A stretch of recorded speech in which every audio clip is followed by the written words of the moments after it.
Good morning साथियों, कैसे हैं आप लोग। सुप्रभात, good morning all of you. एकदम बढ़िया होंगे आप। सुबह सुबह एक बार फिर से आपके बीच में हाजिर है साथियों, लाइव ऑनलाइन क्लास में।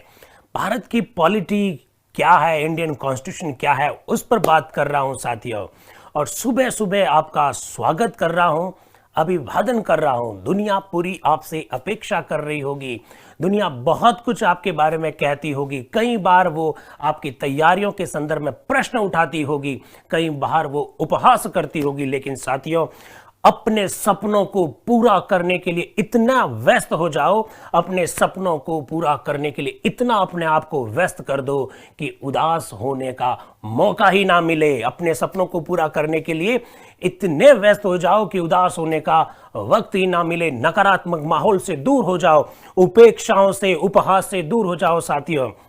और याद रखिएगा, आपकी किस्मत, याद रखिएगा, आपकी किस्मत केवल एक ही व्यक्ति बदल सकता है और वह आप खुद है साथियों। इस बात को ध्यान रखिएगा।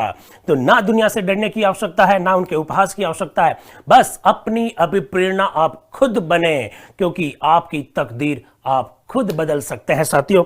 तो एक बार फिर से स्वागत, अभिनंदन। मित्र लोग कह रहे हैं गुड मॉर्निंग, जय संविधान, जय हिंद, जय भारत। क्या बात है, क्या बात है। पॉलिटी, भारत की राज व्यवस्था, अभिवादन का सिलसिला खत्म करते हैं साथियों। और हम बात कर रहे थे संवैधानिक इतिहास की, संवैधानिक इतिहास की।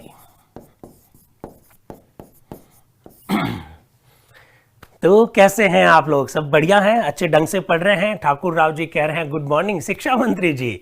मैं शिक्षा मंत्री नहीं हूं, मैं जस्ट आप ही के जैसा आपका बड़े भाई की भांति हूं। तो प्रणाम सभी को, नमस्कार। दिनेश कुमार जी, प्रिया जी, डीकेपी जी, विनोद कुमार जी, पवन गुप्ता जी, सबको नमस्कार। हम बात कर रहे थे संवैधानिक इतिहास की। और साथियों, अब तक हम पढ़ चुके हैं 1919 का भारत शासन अधिनियम, यानी मॉन्टेग्यू चेम्सफोर्ड अधिनियम तक हम लोग पढ़ चुके हैं। सहमत है मुझसे आप?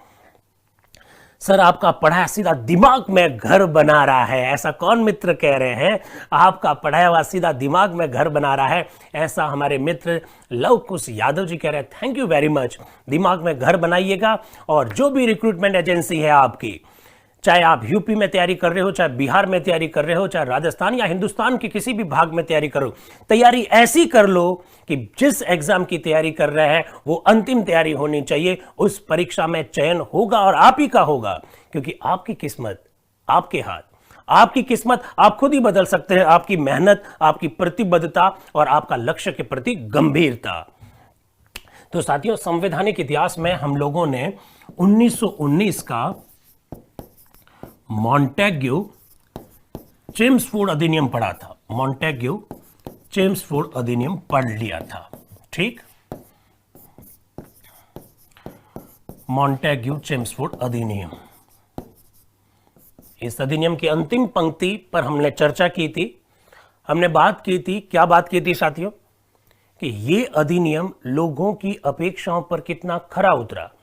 ये अधिनियम जिन उद्देश्यों को लेकर बनाया गया था, उन उद्देश्यों को प्राप्त करने में कितना सफल रहा, इसकी समीक्षा की जाएगी 10 वर्षों के बाद। ये अपनी कल की क्लास की लास्ट बात थी, आप मेरे से सहमत होंगे, ठीक है साथियों।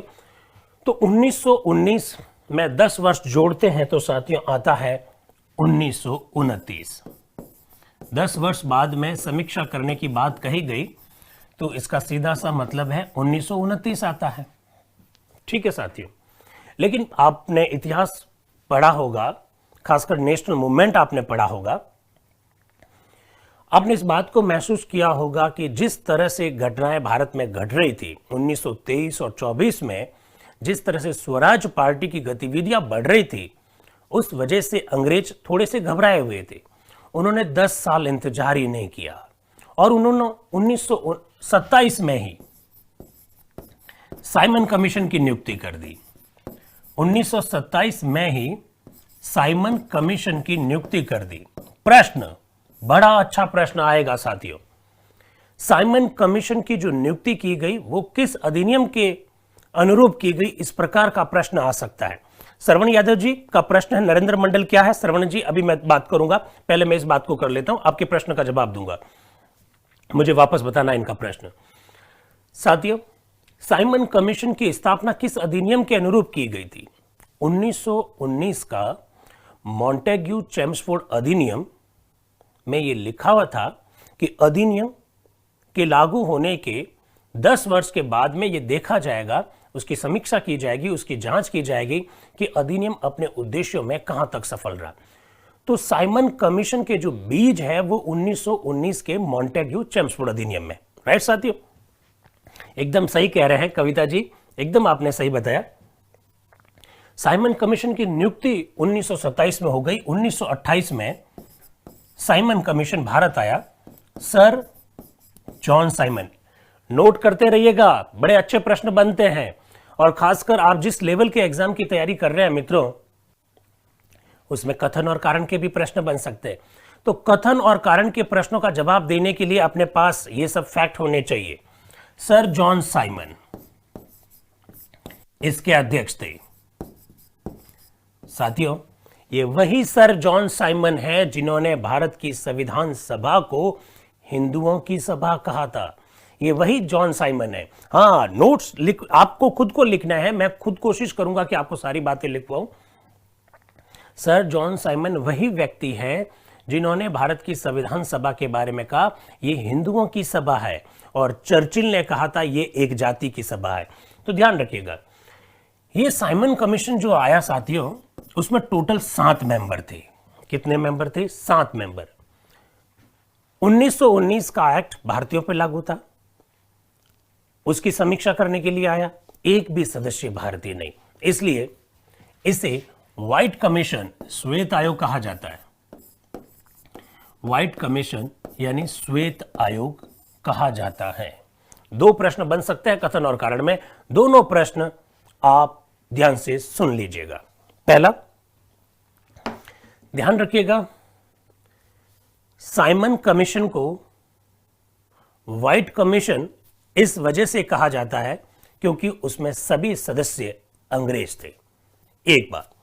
दूसरी बात, साइमन कमीशन 1919 के एक्ट की समीक्षा करने के लिए आया था, एक भी सदस्य भारतीय नहीं था, इस वजह से भारतीयों ने इसका विरोध किया। प्रश्न क्या बनेंगे? मैं लिखवा दूंगा, चिंता मत कीजिएगा। प्रश्न क्या बनेगा? प्रश्न बनेगा साइमन कमीशन का हमने विरोध क्यों किया? तो हमने विरोध इसलिए किया कि हमारे ऊपर जो कानून लागू हुआ उस कानून की समीक्षा करने के लिए आप आए और हमको एक को भी मेंबर बनाना आपने उचित नहीं समझा। अंग्रेजों ने हमको मेंबर क्यों नहीं बनाया, ये बात भी अपने को मालूम होनी चाहिए। सारी बातें मैं लिखवाऊंगा। अंग्रेजों ने हमको क्यों नहीं मेंबर बनाया? अंग्रेज ये कह रहे थे कि 1885 में कांग्रेस की स्थापना हुई, 1906 में मुस्लिम लीग की स्थापना हुई, आप कांग्रेस और मुस्लिम लीग में बटे हुए हो, आप हिंदू और मुसलमानों में बटे हुए हो, आप किसी भी मुद्दे पर आप में सहमति नहीं है, आम सहमति है नहीं, आप आपस में लड़ते रहते हो और ये सब विधि संबंधी मामले हैं, इसलिए आप किसी मुद्दे पर जब आम सहमति नहीं बना पाते हो तो आपको मेंबर बनाने का सवाल ही पैदा नहीं होता। तो बातें लिखिएगा, जरा नोट डाल के बात लिखिए साथियों, ऐसा लिखिएगा। मैं पूरी 2 लाइन में सारी बातें लिखवा देता हूं जहां से प्रश्न बन सकता है, तो लिख दीजिए। 1919 के अधिनियम, 1919 के अधिनियम की समीक्षा करने हेतु 1919 के अधिनियम की समीक्षा करने हेतु 1927 में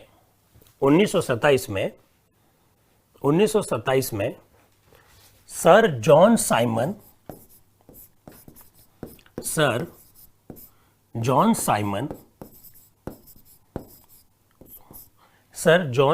की अध्यक्षता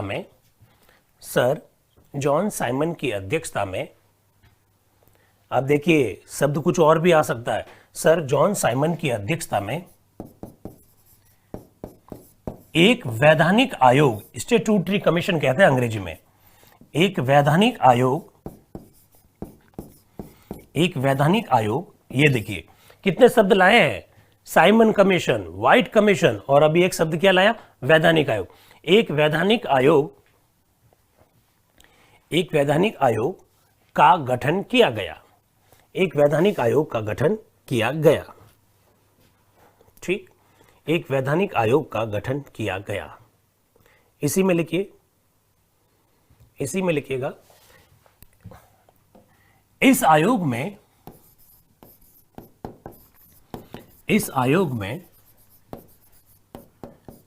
सभी सदस्य, इस आयोग में सभी सदस्य अंग्रेज होने के कारण, इस आयोग में सभी सदस्य अंग्रेज होने के कारण, इसे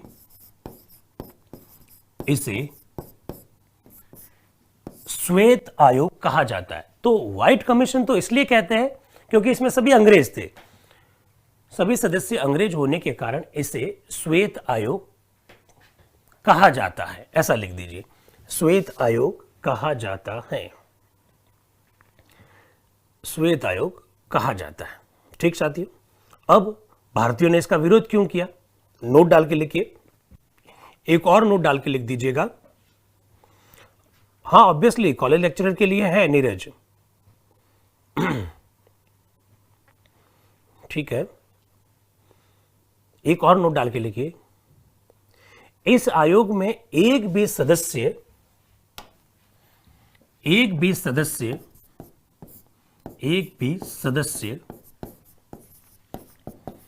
भारतीय नहीं होने के कारण, एक भी सदस्य भारतीय नहीं होने के कारण, एक भी सदस्य भारतीय नहीं होने के कारण, भारतीय नहीं होने के कारण भारतीयों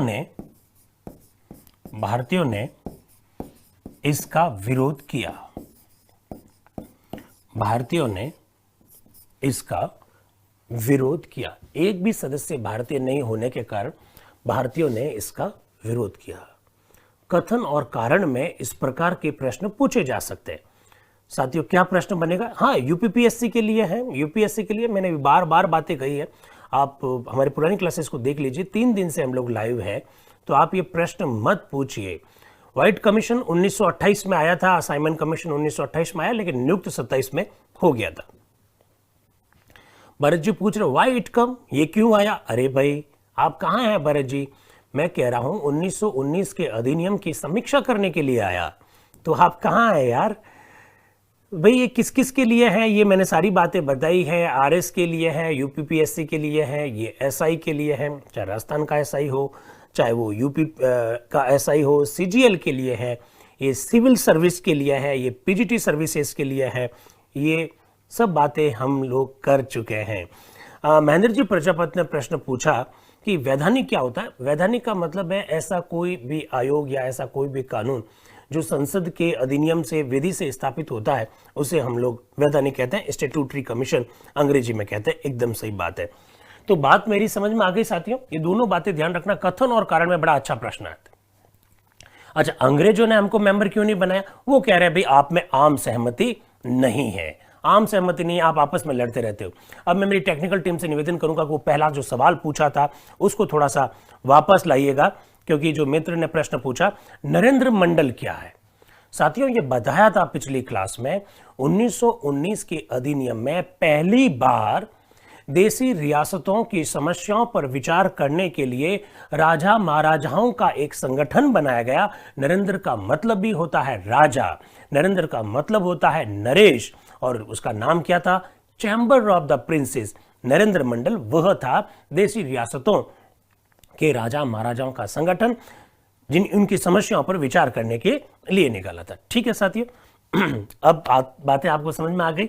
ओके, तो एक भी सदस्य भारतीय नहीं था, इसलिए भारतीयों ने इसका विरोध किया। तो साइमन कमीशन की भूमिका केवल इतनी है। साथियों, एक दो घटनाएं और आपको बताना चाहूंगा। एक, 1929 में कांग्रेस का लाहौर में अधिवेशन हुआ। अब मेरे बहुत सारे मित्र मेरी बातों को बहुत ध्यान से सुनिएगा, बहुत ध्यान से सुनिएगा। कई बार परीक्षा में यह प्रश्न पूछा जा चुका है। राजस्थान में फर्स्ट ग्रेड के पेपर के फर्स्ट पेपर में यह प्रश्न पूछा जा चुका है साथियों, इसलिए आपको बहुत ध्यान से रखना है।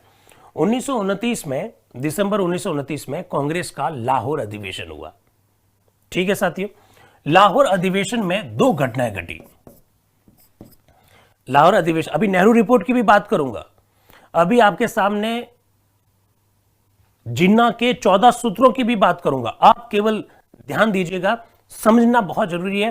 ये सब बातें क्रोनोलॉजिकल है, सब बातें एक दूसरे से जुड़ी हुई है।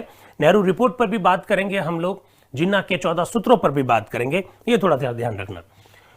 कांग्रेस का साथियों लाहौर अधिवेशन हुआ। इस लाहौर अधिवेशन की दो विशेषता है। दो विशेषता क्या? कांग्रेस ने पूर्ण स्वराज्य की घोषणा कर दी, पूर्ण स्वराज्य। और दूसरा, कांग्रेस ने स्वतंत्रता दिवस मनाने की घोषणा कर दी। पंडित जवाहरलाल नेहरू इस लाहौर अधिवेशन की अध्यक्षता कर रहे हैं। पंडित जवाहरलाल नेहरू। ये सब बातें अपने को समझनी है साथियों, नहीं तो आपको हरगिज भी आगे आने वाली बात समझ में नहीं आएगी। पूर्ण स्वराज, एकदम बात सही कह रहे हैं साथियों। ये जो पूर्ण स्वराज है, ये शब्द आया कहां से, इसको समझने के लिए अपने को नेहरू रिपोर्ट देखनी पड़ेगी, जो मोतीलाल नेहरू द्वारा तैयार की गई 1928 में। लाहौर अधिवेशन पर मैं वापस आऊंगा, लेकिन मैं चाहता हूं कि आप नेहरू रिपोर्ट के बारे में भी जान लीजिए। नेहरू रिपोर्ट, और ये नेहरू रिपोर्ट किसने तैयार की थी साथियों? 1928 में तैयार हुई थी, और ये मोतीलाल नेहरू यानी पंडित जवाहरलाल नेहरू के पिता, उनके द्वारा तैयार की गई थी। इस नेहरू रिपोर्ट की क्या खासियत है, यह सुन लीजिएगा, बहुत ध्यान से सुनिएगा, क्योंकि एकदम कॉन्सेप्ट क्लियर हो जाएगा। इस नेहरू रिपोर्ट की खासियत यह है, पहली बात, इन्होंने अधिराज्य की मांग की। अधिराज्य की मांग, अभी बताऊंगा अधिराज्य क्या है। अंग्रेजी में शब्द लिखा हुआ आ सकता है, इसलिए मैं अंग्रेजी में भी लिख देता हूं, डोमिनियन स्टेटस। आप नोट भी कर रहे हैं कि नहीं कर रहे हैं? डोमिनियन स्टेटस की मांग की। सुनिए अब बहुत ध्यान से, बहुत ध्यान से सुन लीजिएगा। देश के माने हुए एडवोकेट मोतीलाल नेहरू द्वारा 1928 में नेहरू रिपोर्ट तैयार की गई। क्यों तैयार की गई? क्योंकि साइमन कमीशन में एक भी सदस्य भारतीयों को नहीं बनाया गया। इसके पीछे अंग्रेज क्या तर्क देते थे? अंग्रेजों का तर्क यह था कि भारतीय किसी एक मुद्दे पर आम सहमति नहीं रखते हैं, इसलिए वो आपस में लड़ते रहते हैं, इसलिए उनको मेंबर बनाना उचित नहीं है, ऐसा उन्होंने कहा। मोतीलाल नेहरू ने इसे एक चुनौती के रूप में लिया और उन्होंने एक रिपोर्ट तैयार की, जिसे हम लोग नेहरू रिपोर्ट कहते हैं। साथियों, इसकी दो तीन विशेषताएं ऐसी है जहां से हर बार प्रश्न बना है। पहली बात, इन्होंने अधिराज्य की मांग की, डोमिनियन स्टेटस कहते हैं अंग्रेजी में। अर्थात इसका मतलब क्या है साथियों? इसका मतलब यह है कि नेहरू रिपोर्ट में यह कहा गया अंग्रेजों से कि अधिकांश मामलों में आप हमें स्वतंत्रता दे दीजिए, लेकिन विदेशी मामले, भारत की सुरक्षा से संबंधित मामले, अंतर्राष्ट्रीय संबंध, किसी देश के साथ संधि समझौता करना और सेना इत्यादि विषय आप अपने पास रखिए। यानी भारत में अंग्रेज शासन करते रहेंगे, विदेशी मामलों पर नियंत्रण अंग्रेजों का होगा, भारत किसके साथ संधि करेगा, किसके साथ समझौता करेगा, भारत की सेना की क्या स्थिति रहेगी, रक्षा के संदर्भ में क्या स्थिति रहेगी, ये सब अंग्रेज तय करेंगे। बाकी सारे मामले भारतीयों को दे दीजिए। कहां पर रोड बनानी है, कहां बिजली की व्यवस्था करनी है, कहां स्कूल की व्यवस्था करनी है, समझ रहे, कहां पानी की व्यवस्था करनी है, ये सारे काम हमको दे दीजिए। इसे कहा जाता है डोमिनियन स्टेटस। क्या मेरी बात को आप समझे? नेहरू जी की रिपोर्ट में, इस नेहरू रिपोर्ट में भारत की स्वतंत्रता का उल्लेख नहीं था, हालांकि काफी हद तक स्वतंत्रता की मांग की गई, इसलिए इसे कहते हैं अधिराज्य, डोमिनियन स्टेटस। ठीक साथियों, दूसरी बात आप बहुत ध्यान से सुनिएगा। दूसरी बात, ये पॉइंट उतारते रहना आप। दूसरी बात, इसमें विस्तार से मौलिक अधिकारों का उल्लेख था। साथियों, आप हमेशा ध्यान रखिएगा, भारत के संविधान में आज जो मौलिक अधिकार आपको दिखाई देते हैं, आज 6 मौलिक अधिकार हैं, उसका आधार ये नेहरू रिपोर्ट है। नेहरू रिपोर्ट में विस्तार से लोगों के अधिकारों का उल्लेख किया गया, यानी मौलिक अधिकारों का उल्लेख इस रिपोर्ट में मिलेगा आपको, इसकी खासियत है। तीसरी बात साथियों, तीसरी बात यह है साथियों कि इस नेहरू रिपोर्ट में मुसलमानों के लिए जो सांप्रदायिक निर्वाचन प्रणाली, इस नेहरू रिपोर्ट में मुसलमानों के लिए जो 1909 में जो सांप्रदायिक निर्वाचन प्रणाली प्रारंभ कर रखी थी, उसे स्वीकार किया गया। यही नेहरू रिपोर्ट का सबसे नकारात्मक पॉइंट था। सांप्रदायिक निर्वाचन प्रणाली को स्वीकार कर लिया साथियों, सांप्रदायिक निर्वाचन प्रणाली को स्वीकार किया गया, लेकिन कुछ भी हो, हम उस समय गुलाम थे, इसलिए मोतीलाल नेहरू द्वारा ये जो प्रयास किए गए, इन प्रयासों की प्रशंसा की जानी चाहिए, क्योंकि इस नेहरू रिपोर्ट को किसी भी भारतीय द्वारा संविधान निर्माण की दिशा में पहला कदम कहा जाता है, पहला स्टेप कहा जाता है। तो आप लिख दीजिएगा, नेहरू रिपोर्ट को लिखे, बाकी वाले पॉइंट तो आपने नोट किए होंगे। नेहरू रिपोर्ट को किसी भी भारतीय द्वारा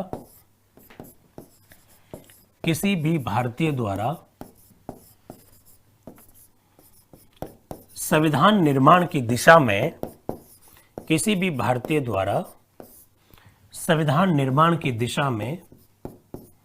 संविधान निर्माण की दिशा में किया गया प्रथम प्रयास माना जाता है।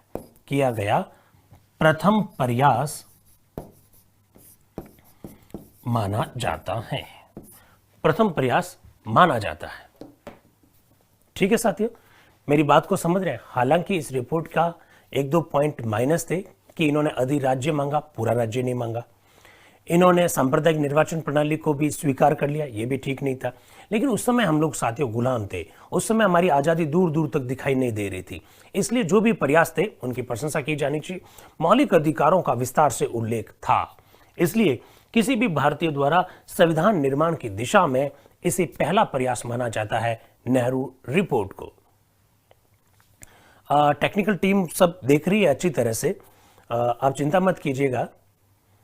आप अपने मोबाइल का इंटरनेट जो कनेक्शन है उसको थोड़ा सा चेक कर लीजिएगा। इसको एक बार फ्लाइट मोड पर डालकर ऑन करके वापस ऑफ करिए, ऑफ करके ऑन करिएगा, और इस चीज़ को रिपीट करेंगे तो आपको एकदम चीज़ें ठीक हो जाएगी। नेटवर्क थोड़ा सा अपने आप को चेक कीजिएगा। तो साथियों, किसी भी भारतीय द्वारा संविधान निर्माण की दिशा में किया गया ये प्रथम प्रयास है, इसको बात को ध्यान रखिएगा। पवन जी अभी तक सांप्रदायिक निर्वाचन प्रणाली में ही अटके हुए हैं, कैसे काम चलेगा? पवन जी पुरानी क्लासेस देखी नहीं है आपने, पुरानी क्लासेस पहले देखें, इसके बाद में अगर आप ये देखेंगे तो ही समझ में आएगा, क्योंकि पॉलिटी में एक चूके तो आगे वाली बात समझ में नहीं आएगी।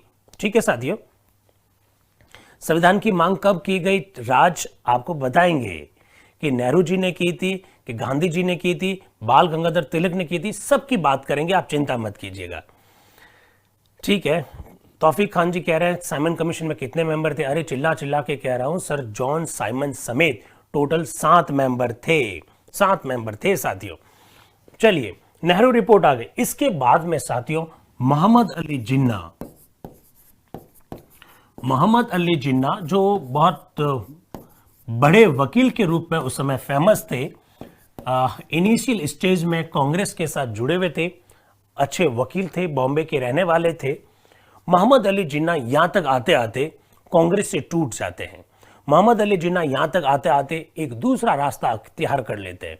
मोहम्मद अली जिन्ना इनिशियल स्टेज में देश की आज़ादी के लिए प्रयास करने वाले लीडर्स में से हैं, लेकिन यहां आते आते उन्होंने एक दूसरा रास्ता अपना लिया, और वो जो दूसरा रास्ता है वो सांप्रदायिकता की ओर जाता है। मोहम्मद अली जिन्ना द्वारा 1929 में 14 सूत्र रखे गए, जिसे जिन्ना के 14 सूत्र कहते हैं। जिन्ना के 14 सूत्र। साथियों, ये जिन्ना के जो 14 सूत्र हैं, ये 14 सूत्र ही बाद में भारत विभाजन का एक बहुत बड़ा कारण बना, क्योंकि जिन्ना के इन 14 सूत्रों में मोहम्मद अली जिन्ना ने बड़े विस्तार से मुसलमानों के लिए कौन कौन से विशेष अधिकार होने चाहिए इसका उल्लेख किया। डॉक्टर अंबेडकर अपनी पुस्तक, कौन सी पुस्तक, भारत विभाजन और thoughts on the Pakistan, Pakistan पर विचार नामक पुस्तक में स्पष्ट शब्दों में ये लिखते हैं कि जिन्ना के 14 सूत्र भारत विभाजन का बहुत बड़ा कारण था। जिन्ना ने बहुत विस्तार से मुस्लिम्स के लिए बहुत सारी ऐसी बातें कही जो विशेष अधिकार उनको दिलाते थे। तो जिन्ना के 14 सूत्र आए। साथियों, अब देखिए, एक तरफ नेहरू रिपोर्ट है, नेहरू रिपोर्ट 1928 की, जो कह रही है कि भारत को अधिराज्य चाहिए, और इसके ठीक बाद 1929 में कांग्रेस का लाहौर अधिवेशन हो रहा है। साथियों, लाहौर कॉन्फ्रेंस कांग्रेस की कब हो रही है? 1929 में, और वो कह रहे हैं पूर्ण स्वराज्य। दोनों में फर्क आपको मालूम होना चाहिए। इसकी नेहरू रिपोर्ट की जो जिम्मेदारी है वो है मोतीलाल नेहरू की। साथियों, नोट कर रहे हैं कि नहीं कर रहे हैं आप? और लाहौर अधिवेशन की अध्यक्षता करते हैं उन्हीं के सुपुत्र पंडित जवाहरलाल नेहरू। विशेषता क्या है, अंतर क्या है? अंतर यह है साथियों कि नेहरू रिपोर्ट में आधी अधूरी आजादी चाहिए, और लाहौर के कांग्रेस के अधिवेशन में इनको पूरी आजादी चाहिए, पूर्ण स्वराज्य की मांग कर दी गई। तो इसको थोड़ा सा मालूम होना चाहिए कि जवाहरलाल नेहरू की अध्यक्षता में जो लाहौर अधिवेशन हुआ उसमें कांग्रेस ने साफ कह दिया, हमको कोई अधिराज्य वगैरह नहीं चाहिए, हमको तो पूरी आजादी चाहिए। यह बात थोड़ा सा आप ध्यान रखिएगा। क्या कह रहे हैं नेहरू रिपोर्ट से थोड़ा रिवाइज कर दीजिए। साथियों, मैंने ये कहा है कि साइमन कमीशन बना, 1928 में भारत आया, हालांकि नियुक्त 27 में हो गया। एक भी सदस्य भारतीय नहीं था। व्हाइट कमीशन कहा गया, भारतीयों ने इसका विरोध किया। जब भारतीयों को मेंबर नहीं बनाया तो नेहरू जी की रिपोर्ट आई, मोतीलाल नेहरू की रिपोर्ट आई, अधिराज्य की मांग की गई, मौलिक अधिकारों का विस्तार से उल्लेख था, लेकिन सांप्रदायिक निर्वाचन प्रणाली को भी कांग्रेस ने स्वीकार कर लिया। 1929 में लाहौर का अधिवेशन हुआ और कांग्रेस ने आक्रामक रुख अख्तियार लिया और कहा कि नहीं, हमको क्या चाहिए, पूर्ण स्वराज्य चाहिए। अधिराज्य क्या होता है मैंने बताया ना, अधिराज्य का मतलब है अधिकांश मामलों में स्वतंत्रता, लेकिन जो ऐसे मामले हैं जो विदेशी मामले हैं, संधि समझौते के मामले हैं, रक्षा के संदर्भ में जो मामले, वो अंग्रेजों के पास रहेंगे, बाकी सारे मामलों में स्वतंत्रता। इसे हम अधिराज्य कहते हैं। जिन्ना के 14 सूत्र 14 पॉइंट थे। इन पॉइंट्स में हिंदुस्तान में रहकर मुसलमानों के लिए कई क्षेत्रों में विशेष अधिकारों की मांग की गई। ठीक है, अब देखिए साथियों, जो कांग्रेस का जो लाहौर अधिवेशन है, कांग्रेस का जो लाहौर कॉन्फ्रेंस है, उसके 2 पॉइंट्स हैं। इस पर हमने पहले चर्चा कर ली है। एक बहुत महत्वपूर्ण पॉइंट पर मैं चर्चा करना चाह रहा हूं। एक पूर्ण स्वराज है और दूसरा मैंने कहा कांग्रेस मनाएगी स्वतंत्रता दिवस। कांग्रेस क्या मनाएगी साथियों? स्वतंत्रता दिवस। अब मुझे आप बताइएगा, पहला स्वतंत्रता दिवस कौन सी तिथि को मनाया गया? जवाब दीजिए आप। अरे, नेहरू रिपोर्ट में मुस्लिम लीग के कितने सदस्य थे? नेहरू रिपोर्ट तो नेहरू रिपोर्ट है, कोई आयोग थोड़ी है यार। क्या प्रश्न कह रहे हैं? सुनील जी, नोट करवा तो रहे हैं, नोट करवा तो रहे हैं।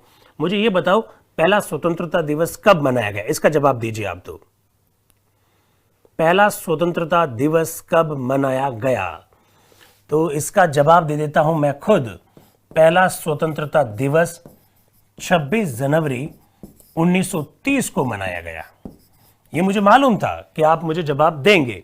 पवन जी कह रहे हैं 15 अगस्त को, अविनाश जी कह रहे हैं 26 नवंबर को, कविता जी कह रही है 26 जनवरी को, सुलोचना कह रही है 30 जनवरी को, हरेंद्र चौधरी कह रहे हैं 26 जनवरी 1930 को, लक्ष्मण जी रैगर साहब 26 जनवरी 1930, रूपम कह रहे हैं 26 जनवरी।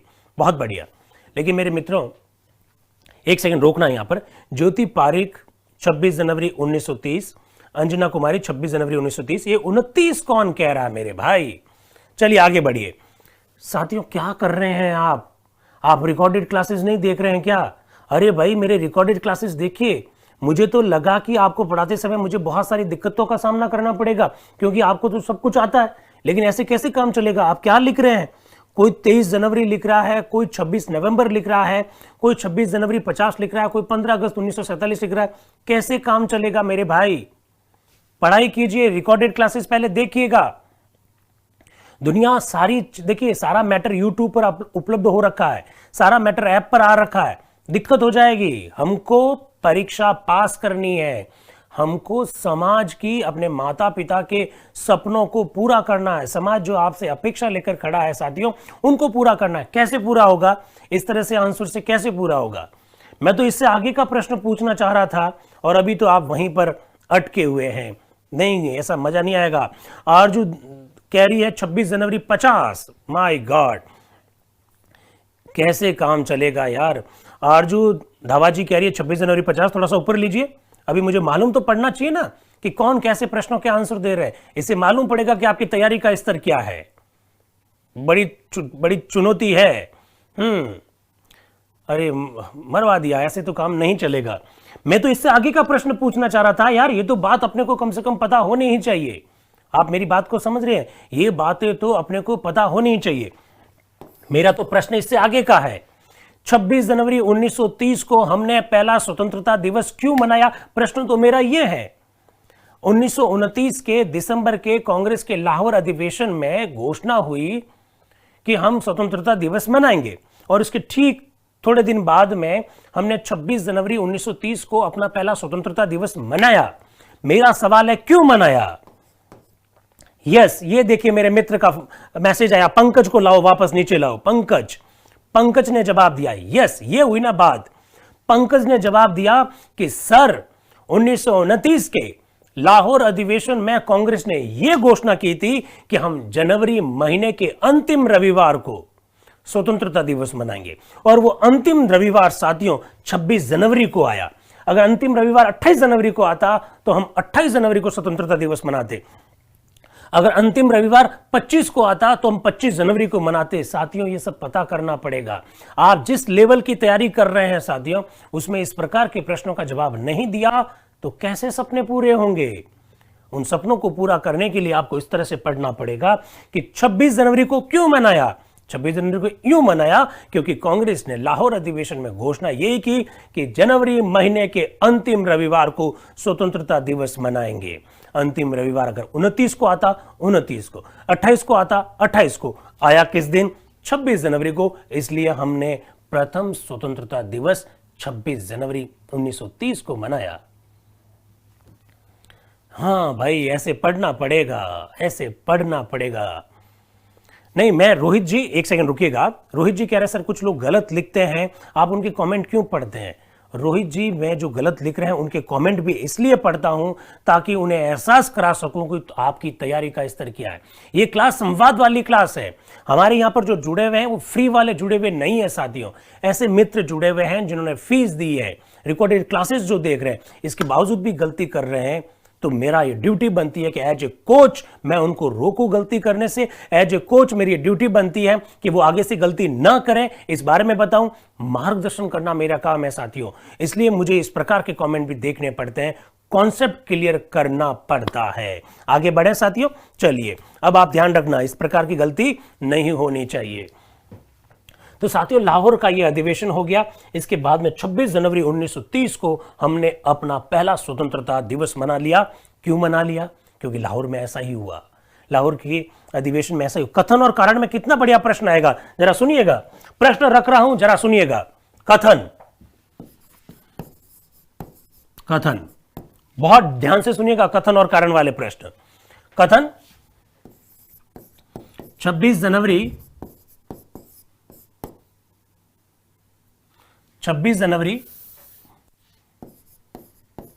1930 को प्रथम स्वतंत्रता दिवस मनाया गया। यह कथन है। प्रथम स्वतंत्रता दिवस मनाया गया, ठीक है, यह कथन है। कारण,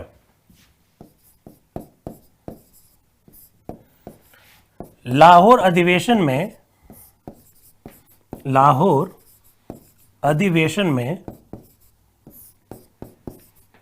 कोष्टक में लिख दिया 1929, अब जवाब दीजिएगा। लाहौर अधिवेशन में जनवरी माह के अंतिम रविवार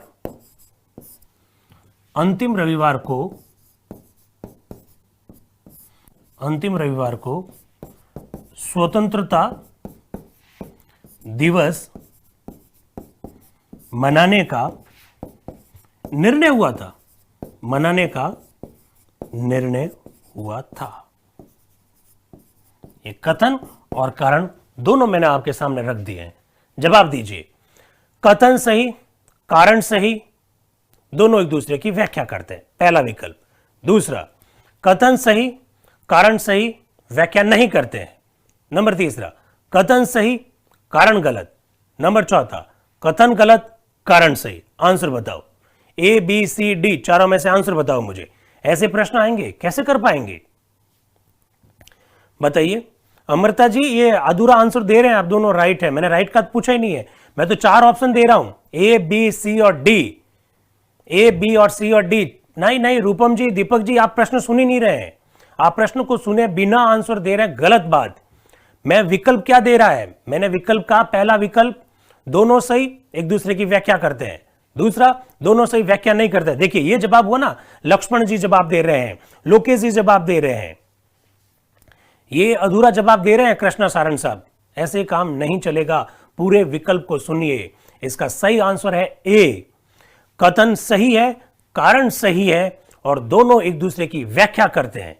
अब जिन मित्रों ने लिखा दोनों सही है, तो दोनों तो सही दोनों विकल्प में है ना, ए और बी दोनों में ऐसा लिखा हुआ है, पर व्याख्या करते हैं कि नहीं करते हैं ये बताना है। रॉबिन जी वैष्णव ने सही आंसर दिया, भावेश जी पोटर साहब, अनूप जहांगीर साहब, ये होता है जवाब। कथन सही है, कारण भी सही है और दोनों एक दूसरे की व्याख्या करते हैं। रूपम को रोको। अब आगे से पूरा विकल्प सुनोगे और फिर जवाब दोगे। साथियों, ये उतावलापन हमारी नौकरी और बिना नौकरी का कारण बन सकता है, इसलिए मैं आप लोगों से रिक्वेस्ट करता हूं, सारे विकल्प सुनिए। कथन भी सही है, कारण भी सही है और दोनों एक दूसरे की व्याख्या करते हैं। सर कविता जी कह रहे हैं कि व्याख्या करते हैं। इस प्रकार का आंसर आना चाहिए साथियों। ये तब ही सही होगा जिसके कॉन्सेप्ट क्लियर होंगे। मेरी बात को समझ रहे हैं? हाँ, इस तरह से जवाब आना चाहिए। अब बात को आगे बढ़ाएं, चलिए। तो मैंने आपसे वादा किया था कि ये नई क्लास है, ये एक्स्ट्रा क्लास है, एडिशनल क्लास है, स्पेशल क्लास है, संवाद वाली क्लास है, लाइव क्लास है। प्रीवियस ईयर के पेपर डिस्कशन करेंगे, आगे आने वाले एग्जाम्स के पेपर देखेंगे। कितना अच्छा प्रश्न है, आनंद आया कि नहीं आया? बहुत सारे मित्रों ने इसका जवाब भी गलत दिया है। ठीक है, तो साथियों 26 जनवरी 1930 को हमने अपना प्रथम स्वतंत्रता दिवस मना लिया। ये ब्रिटिशर्स के लिए बहुत बड़ी चुनौती थी। इसलिए चुनौती थी साथियों क्योंकि अब तो हम आजादी के लिए आंदोलन करने लग गए और हमने तो स्वतंत्रता दिवस भी मना लिया। ये बहुत बड़ा चैलेंज था। तब अंग्रेजों ने कहा कि यार इनसे बातचीत करनी पड़ेगी, इन भारतीयों से बातचीत करनी पड़ेगी। भारतीयों से बातचीत करने के लिए 1930, 1931 तथा 1932 3 लगातार वर्षों में लंदन में गोल मेज सम्मेलन बुलाए गए। राउंड टेबल कॉन्फ्रेंस, गोल मेज सम्मेलन बुलाए गए।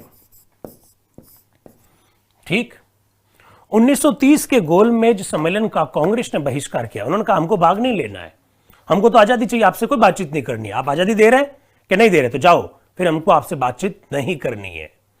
ठीक है साथियों। हाँ, एक मित्र कह रहे हैं कि sir old paper, previous paper. Yes, मैं सारे इस बार जब नए सिरे से बात कर रहे हैं तो प्रीवियस पेपर्स पर भी बात करेंगे, लेकिन मैं ये चाह रहा हूं साथियों आप रिकॉर्डेड क्लासेस देखकर इन क्लासेस को देखें तो मजा आएगा। तो साथियों 30, 31, 32 को लंदन में 3 लगातार गोलमेज सम्मेलन हुए। कांग्रेस ने पहले गोलमेज सम्मेलन का विरोध किया, भाग नहीं लिया। डॉक्टर अंबेडकर उन गिने चुने भारतीयों में से थे जो गोलमेज सम्मेलन में भाग लेते हैं। तीनों गोलमेज सम्मेलन में भाग लेते। कांग्रेस की ओर से 1931 में दूसरे गोलमेज सम्मेलन में ये सब बातें नोट करते रहना। दूसरे गोलमेज सम्मेलन में ये सब बातें नोट कर रहे हो ना।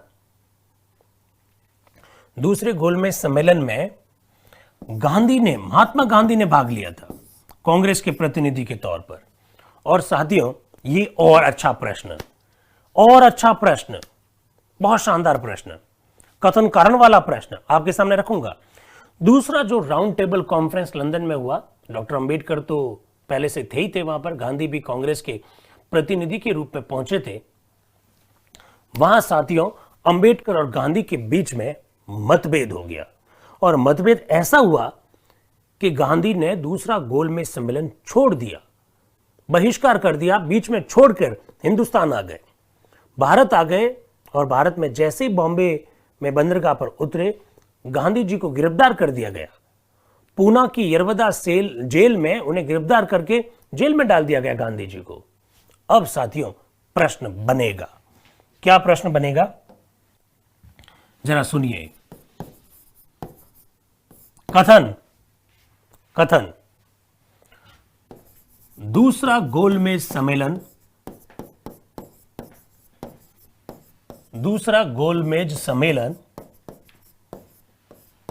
असफल रहा।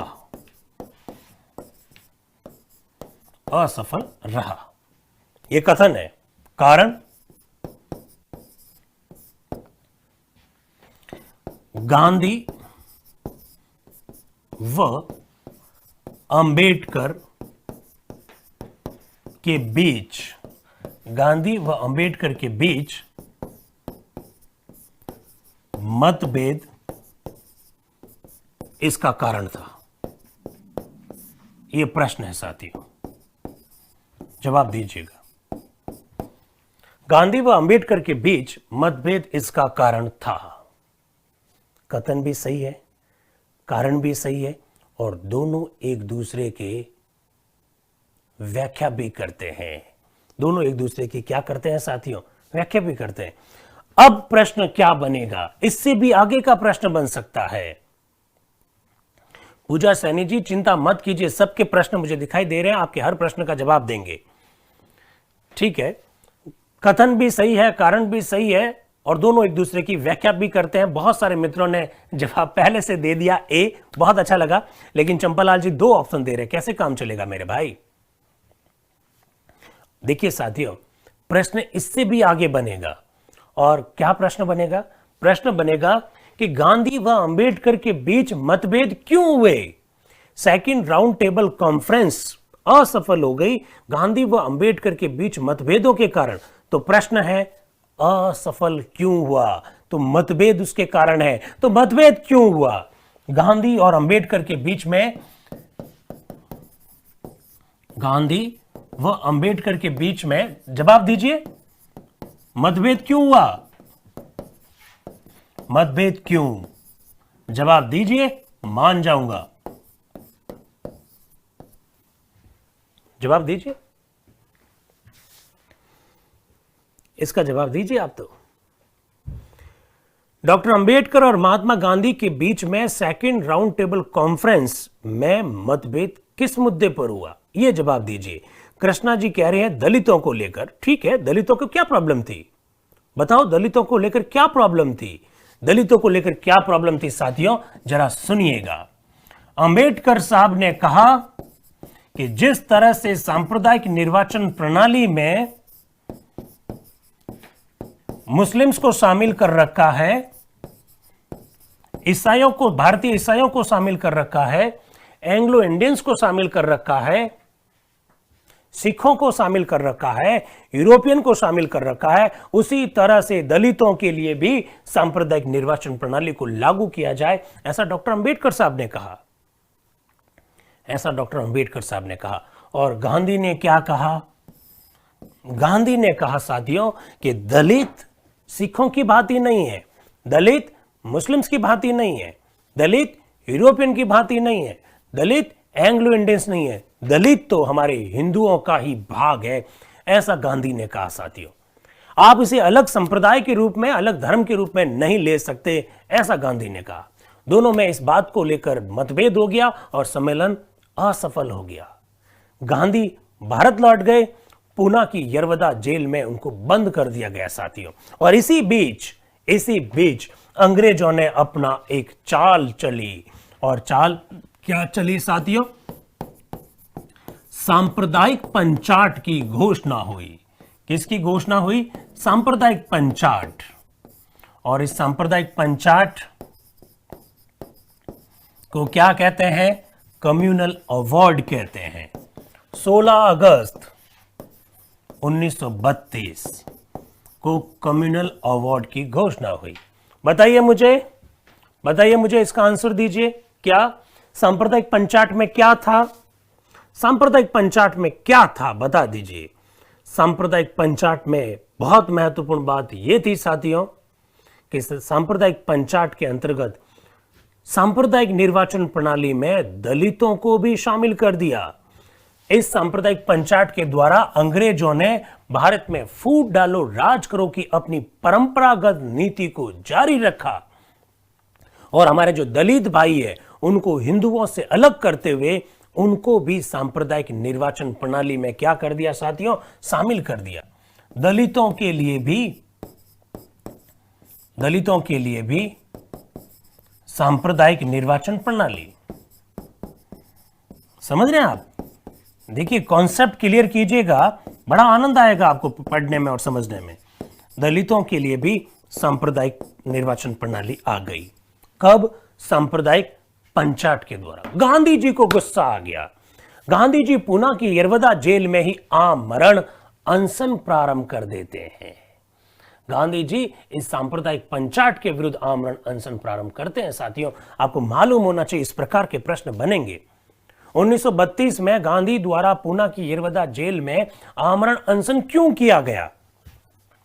इस सांप्रदायिक पंचाट के विरुद्ध किया गया। साथियों यह बात ध्यान रखना, इस प्रकार के प्रश्न आ सकते हैं। मेरी बात को आप लोग समझ रहे हैं? तब डॉक्टर राजेंद्र प्रसाद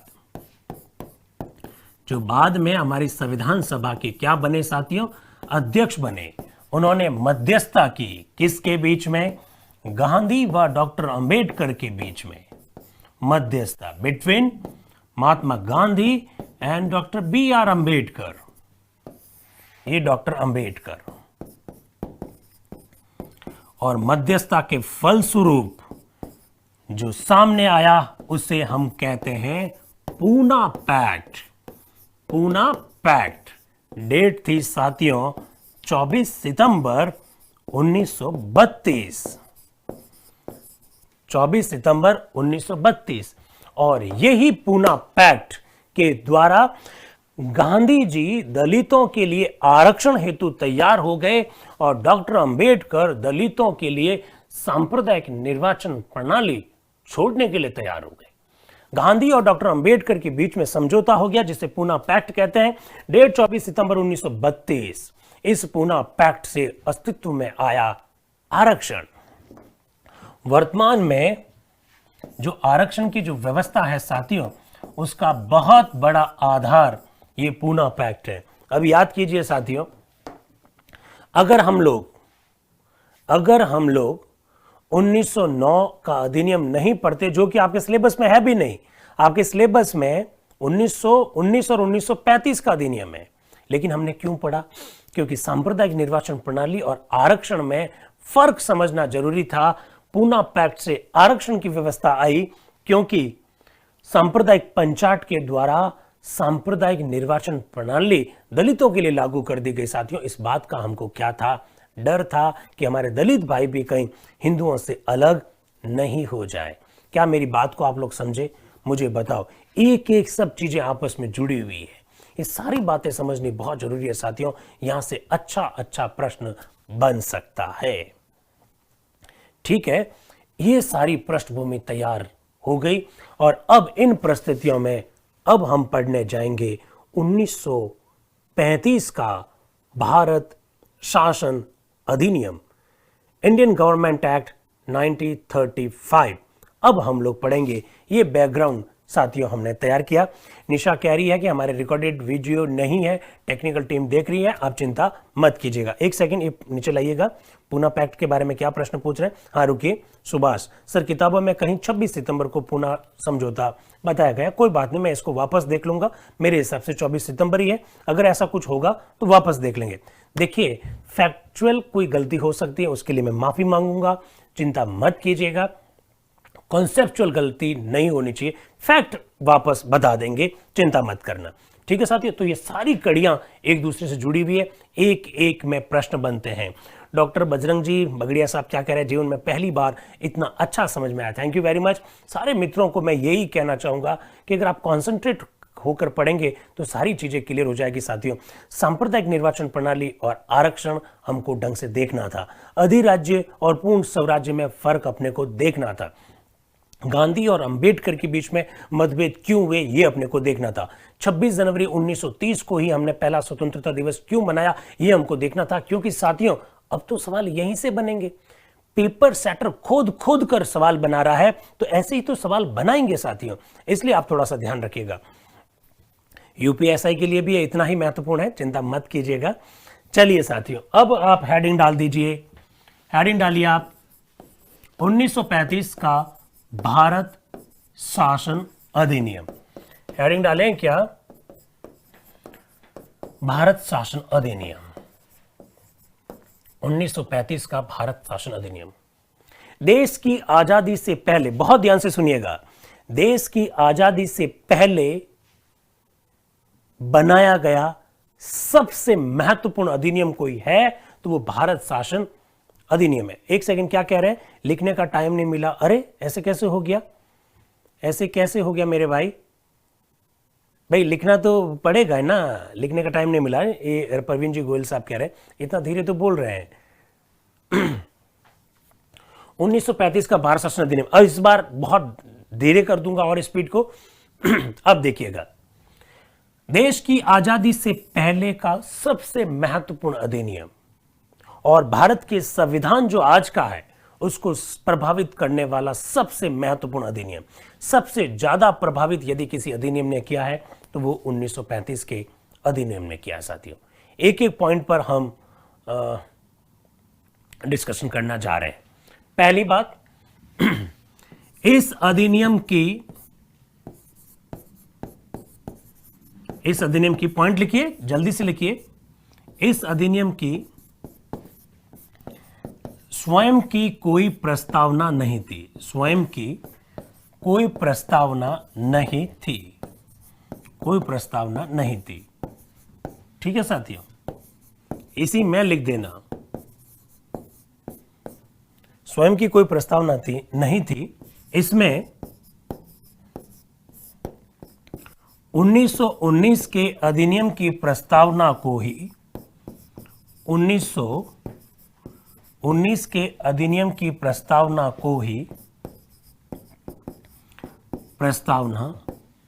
को ही स्वीकार किया गया था, को ही स्वीकार किया गया था, स्वीकार किया गया था।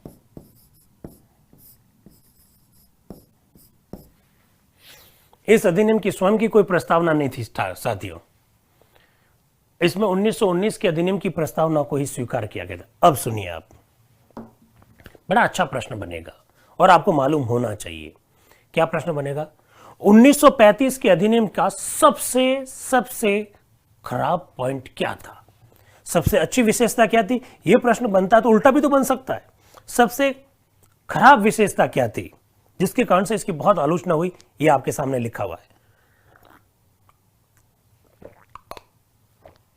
महेंद्र कटारिया जी, अंबेडकर हैं आप, थैंक यू वेरी मच, पर एक बहुत बड़ा नाम है अंबेडकर साहब, तो भाई उनका तो मुकाबला नहीं है।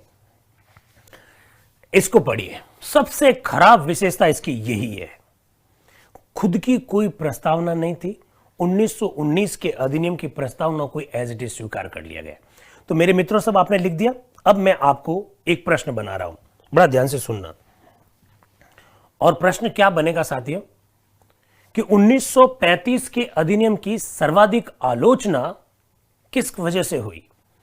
1935 के अधिनियम की सर्वाधिक आलोचना किस वजह से हुई? यह प्रश्न बनेगा। इस वजह से, क्योंकि इस अधिनियम की खुद की कोई प्रस्तावना नहीं थी, तो इसमें आलोचना करने की कहां जरूरत है? आलोचना है साथियों, आलोचना है, और मैं चाहता हूं कि आप एकदम ढंग से पढ़ें इसको, समझे इसको कि इसमें आलोचना कहां है। आलोचना यह है साथियों कि 1929 में कांग्रेस ने लाहौर अधिवेशन में कह दिया हमको चाहिए आजादी। लाहौर अधिवेशन में पूर्ण स्वराज की घोषणा कर दी। और साथियों, बात यहां से आगे बढ़ती बढ़ती 26 जनवरी 1930 में बात यहां तक पहुंच गई कि हमने पहला अपना स्वतंत्रता दिवस मना लिया। और आप अभी भी वहीं अटके हो। 1935 के अधिनियम में क्या कह रहे हो कि हम आपके प्रति उत्तरदायी रहेंगे। अरे मैं तो मांग रहा हूं भोजन करवा दो, और आप अभी तक पानी में ही अटके हुए हो। ऐसे कैसे काम चलेगा? मैं कह रहा हूं कि हमको आजादी दो, और आप कह रहे हैं कि हम आपके प्रति उत्तरदायी रहेंगे। मैं कह रहा हूं ये घर मेरा है, आप यहां से खाली करो, और आप ये कह रहे हैं कि मैं बहुत अच्छा किराएदार रहूंगा। अरे कमाल करते हैं यार। मेरी मांग है आजादी, और आप कह रहे हैं कि हम आपके प्रति उत्तरदायी रहेंगे। ये इसका सबसे बड़ा आलोचना का कारण बना था साथियों। ठीक है, क्योंकि कांग्रेस ने पूर्ण स्वराज की घोषणा कर रखी थी। कांग्रेस के नेतृत्व में देश आजादी का पहला दिवस मना चुका था, और अब भी आप कह रहे हो हम आपके प्रति उत्तरदायी रहेंगे। अरे किसने कहा उत्तरदायी रहो? जाओ ना यहां से, आप देश खाली करिए, हमको आजादी दीजिए। 1935 के अधिनियम में कितनी भी अच्छी खूबियां होने के बावजूद भी साथियों आजादी का उल्लेख नहीं था, जो हमारी मांग थी। ये इस अधिनियम की सबसे बड़ी आलोचना का कारण है, ये ध्यान रखिएगा। बात समझ में आ गई? तो ये पहला पॉइंट, और पहला पॉइंट में क्या उसकी खूबी है, क्या उसकी कमी है, उस पर मैंने बात कर ली, आपने इसको नोट कर लिया होगा। ठीक, दूसरा पॉइंट जस्ट उल्टा।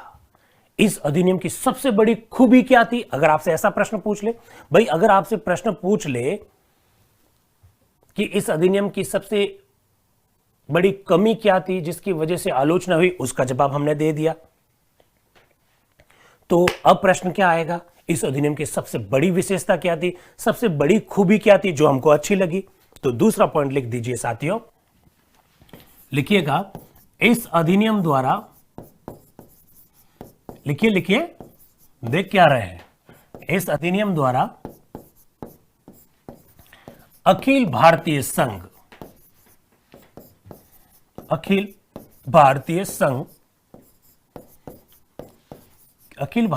की स्थापना, का प्रावधान किया गया।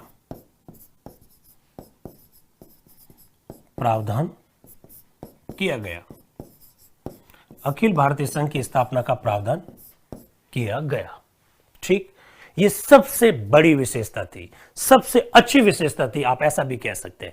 साथियों, आप याद कीजिए 2-3 दिन में जब कभी भी मुझे आपसे बात करने का मौका मिला तो मैंने आपको क्या कहा, ध्यान से सुनिए। ये भारत, ऐसा कहा मैंने, कहा भारत का एक हिस्सा डायरेक्टली अंग्रेजों के अधीन था, उसे हम अंग्रेज भारत कहते हैं। भारत का एक बड़ा हिस्सा जहां पर देसी राजा महाराजा शासन कर रहे थे, अंग्रेजों का अप्रत्यक्ष नियंत्रण था, उसे हम देशी भारत कहते हैं। इसमें कह दीजिए अंग्रेजों का अप्रत्यक्ष नियंत्रण, और यहां कह दीजिए अंग्रेजों के डायरेक्ट कंट्रोल में प्रत्यक्ष नियंत्रण। ठीक है साथियों, और मैंने कई बार आपको कहा भारत 2 भागों में विभाजित था। मैंने कई बार आपको यह कहा साथियों कि जितने भी जो कानून बन रहे हैं वो सब अंग्रेज भारत के लिए बन रहे हैं, देसी भारत के लिए कुछ भी नहीं। देसी भारत मतलब ऐसा भारत जहां राजा महाराजा थे। यूपी में बहुत सारी देसी रियासतें थी, बिहार में बहुत सारी देशी रियासतें थी, इधर राजस्थान में बहुत सारी देशी रियासतें थी। देश की आजादी के समय लगभग 563 देशी रियासतें थी साथियों, जहां पर अंग्रेजों का डायरेक्ट शासन नहीं था, जहां राजा महाराजा थे। अंग्रेजों ने इस अधिनियम में पहली बार यह कहा पूरा भारत एक होगा, एक अखिल भारतीय संघ की स्थापना की जाएगी, ऐसा पहली बार कहा। इससे पहले कभी भी उन्होंने देशी भारत के बारे में, उनको भारत में मिलाने की बात कभी भी नहीं कही साथियों। ये इस अधिनियम की सबसे अच्छी विशेषता है जो हमको अच्छी लगती है, क्योंकि ये अधिनियम भारत के राजनीतिक एकीकरण की दिशा में एक बहुत महत्वपूर्ण कदम माना जाता है साथियों। इस अधिनियम से एक बात राजा महाराजाओं को यह मालूम पड़ गई कि जब भी अंग्रेज भारत छोड़कर जाएंगे, जब भी भारत छोड़कर अंग्रेज जाएंगे, राजा महाराजाओं को अपनी राजशाही छोड़नी पड़ेगी और उन्हें एक भारत का हिस्सा बनना पड़ेगा। ये धीरे धीरे उनके मस्तिष्क में स्पष्ट हो रहा था साथियों, क्योंकि 1935 में खुद अंग्रेजों ने ही यह प्रावधान कर दिया कि एक ऑल इंडिया यूनियन की स्थापना करेंगे। तो मानसिक रूप से राजा महाराजा इसके लिए तैयार होने लग गए कि आजादी जैसे ही मिली नहीं, अपने को तो अपनी राजशाही क्या करनी पड़ेगी, छोड़नी पड़ेगी। ये इस अधिनियम की सबसे बड़ी खूबी थी। लेकिन साथियों, आप ध्यान रखिएगा, अंग्रेज बड़े चालाक थे, क्योंकि अंग्रेजों ने इन राजा महाराजाओं से संधियां की थी। आप पढ़ेंगे, जब आप हिस्ट्री पढ़ते हैं, नेशनल मूवमेंट पढ़ते हैं, तो आप लॉर्ड वेलेजली की संरक्षण संधियां, सहायक संधियां, ये सब पढ़ते होंगे साथियों। तो आप जब सहायक संधियां पढ़ते हैं तो एक कोई राजा से, जैसे समझ लीजिए कोई पटना का राजा है या यूपी में कोई कन्नौज का राजा है, उस समय संयुक्त प्रांत कहा जाता था यूपी को, तो कन्नौज का राजा है, उस कन्नौज के राजा के साथ सहायक संधि हुई, तो कन्नौज का राजा ने अपनी सत्ता अंग्रेजों को सौंपी। उसके बदले में अंग्रेजों ने उन्हें कहा कि आप राजा बने रहिएगा। ये जो संधियां हुई, इस संधियों के कारण अंग्रेजों ने यह चालाकी की, क्या कहा कि इस अखिल भारतीय संघ का हिस्सा बनना या न बनना राजा महाराजाओं के ऊपर निर्भर है, राजा महाराजाओं के ऊपर निर्भर है। साथियों, मैं आपको बताना चाहूंगा, राजस्थान में आरपीएससी ने वर्ष 2016 के एग्जाम में यह प्रश्न पूछा है, आरएस के एग्जाम में। और क्या प्रश्न पूछा? 1935 के अधिनियम में उल्लेखित अखिल भारतीय संघ वास्तविक रूप क्यों नहीं धारण कर सका, वास्तविक धरातल पर क्यों नहीं उतर पाया? क्योंकि देशी रियासतों के ऊपर निर्भर था कि वो इस अखिल भारतीय संघ का हिस्सा बने नहीं बने।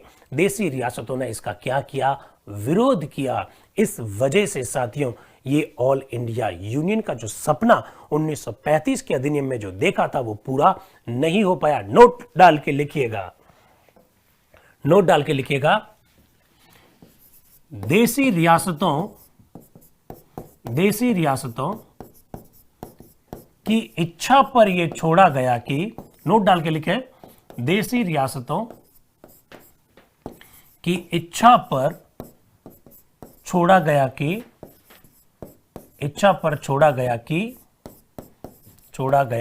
कि वे इस संघ का हिस्सा बने या नहीं बने, हिस्सा बने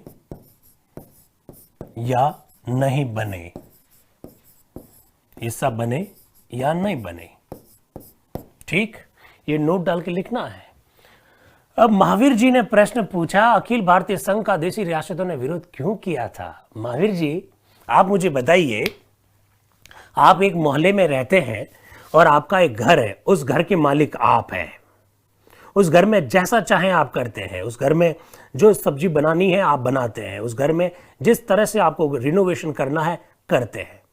एक दिन अगर आपको आकर कहे कि इस मोहल्ले में जितने भी जो घर हैं, वो इस घर में जो लोग रहते हैं उसका अधिकार जो है उस घर पे नहीं रहेगा, अब फला घर में क्या सब्जी बनेगी ये मोहल्ले वाले तय करेंगे, उस घर में लोग कैसे रहेंगे ये मोहल्ले वाले तय करेंगे, घर का सोफा कहां लगेगा ये मोहल्ले वाले तय करेंगे। तो आपके पास जो पावर थी, आप अपनी पावर को जाने देंगे क्या? तो आप मेरी बात को समझे महावीर जी, अखिल भारतीय संघ का देशी रियासतों ने इसलिए विरोध किया क्योंकि उनकी राजशाही जा रही थी, वो राजा महाराजा थे भाई, उनकी सत्ता जा रही थी, इस वजह से इन्होंने इसका क्या किया? विरोध किया। राइट, तो ये सब बातें नोट डाल के लिख दी आपने। इस संघ का हिस्सा बने या नहीं बने, इसी नोट में पूरा लिखिएगा, पूरा लिखे। देशी रियासतों द्वारा विरोध किए जाने के कारण, देशी रियासतों द्वारा विरोध किए जाने के कारण देशी रियासतों द्वारा विरोध किए जाने के कारण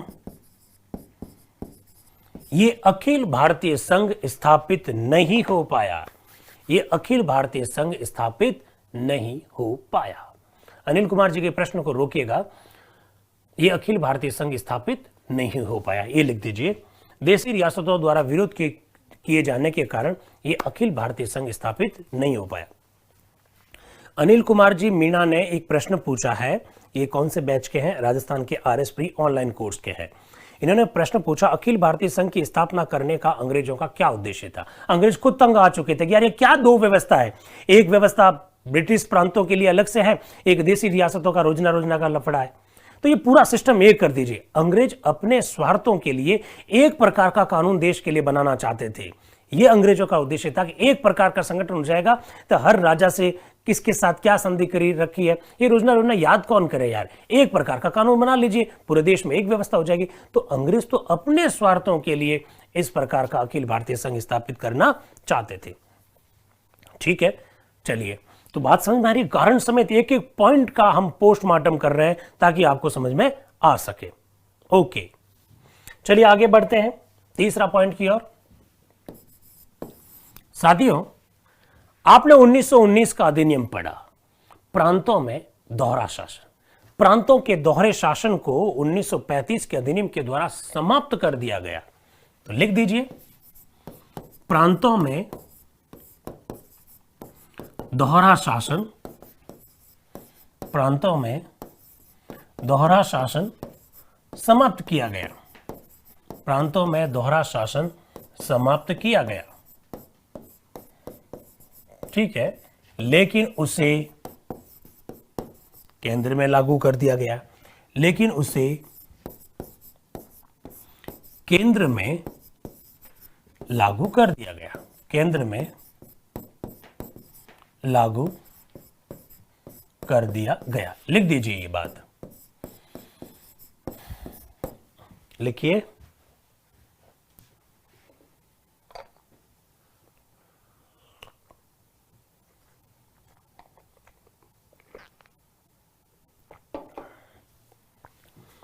प्रांतों में दोहरा शासन समाप्त किया गया, लेकिन उसे केंद्र में लागू कर दिया गया।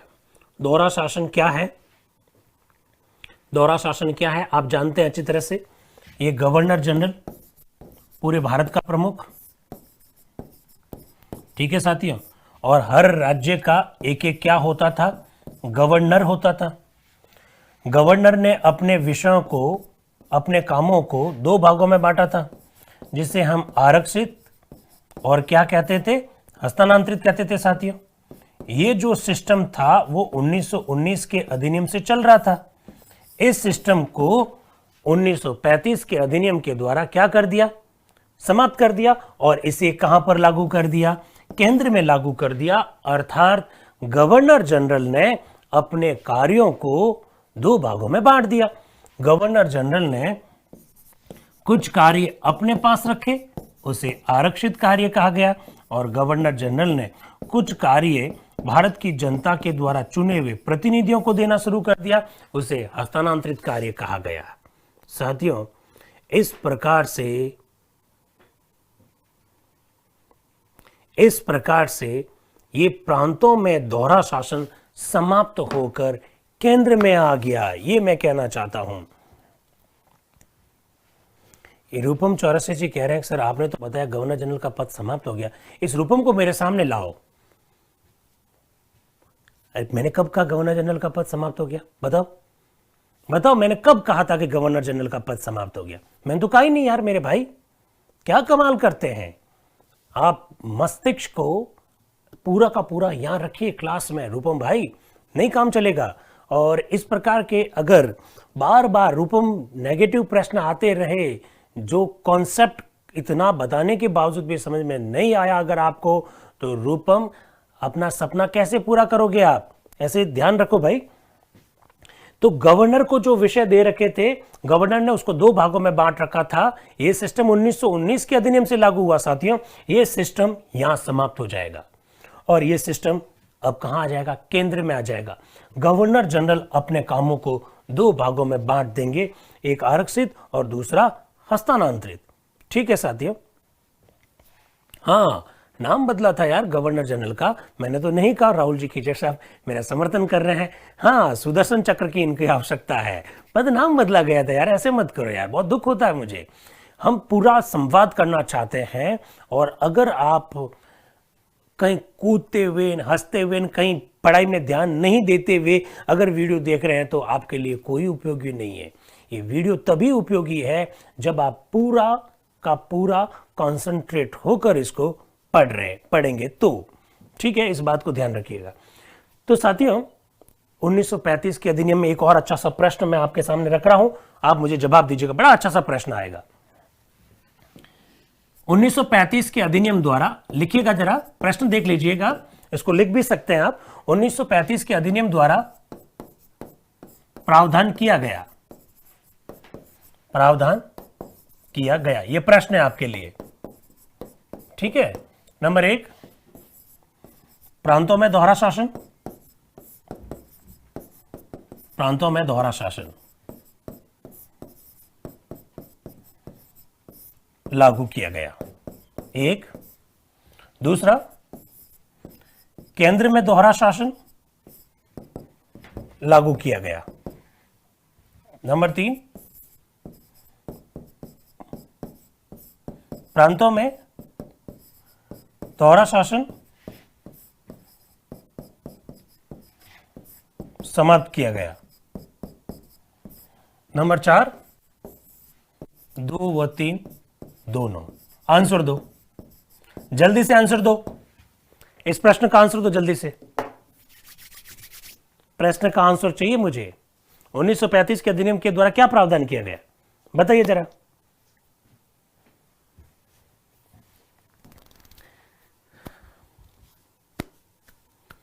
आंसर दीजिए, क्या हुआ, सांप सूंघ गया? मुझे मालूम था ये सबको, मैं इनको बुलाओ मेरे सामने सबको।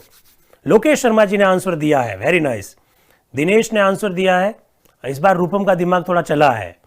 अरुणा का 4 आंसर आ रहा है, महेंद्र शर्मा जी का 4, राहुल का 4, संगीता जी भादु 4, ये कृष्णा यादव भी आंसर दे रही है अभी भी।